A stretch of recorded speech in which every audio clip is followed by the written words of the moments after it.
रक्तदान नहीं करने पर अनैच्छिकों को देनी पड़ती थी जुर्माना। 6 नेताओं को जेल हिरासत। महिला उत्पीड़न के आरोप में गिरफ्तार बरानगर के तृणमूल नेता शंकर राउत समेत 6 को पुलिस ने शनिवार को बैरकपुर कोर्ट में पेश किया।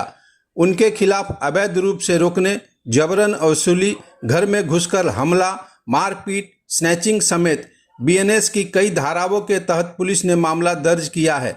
अदालत ने सभी को 2 दिनों के लिए जेल हिरासत में रखने का निर्देश दिया है। पीड़ित महिलाओं का आरोप है कि शंकर राउत वर्ष में 2 बार रक्तदान शिविर का आयोजन करता था, इलाके की महिलाओं से बलपूर्वक रक्तदान करवाता था। खून नहीं देने वाली महिलाओं को 1000 रुपया जुर्माना देना पड़ता था। বন্দুকের বাদ দিয়ে আমাদের সব মারধর কুত্তাগুলি করেছে, মাথার মধ্যে, আঙ্গুলের মধ্যে, যা খুশি তাই, যা খুশি।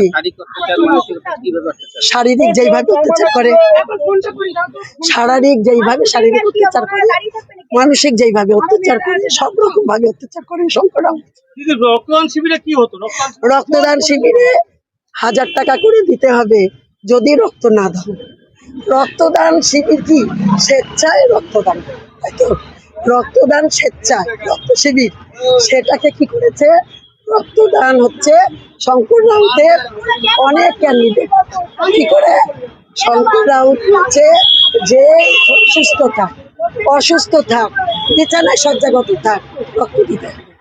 আর রক্ত যদি না দাও 1000 টাকা করে দিতে হবে। আর বছরে ওনার 2 বার রক্ত পরীক্ষার জোর জুলুম দিতেই হবে, নাহলে 1000 টাকা করে লাগবে। প্রথম কথা। দ্বিতীয় কথা হচ্ছে, না হলে ঘরে তালা দিয়ে দেবো, থাকতে দেবো না, টর্চারিং, ছেলেরা হুমকি ধুমকি।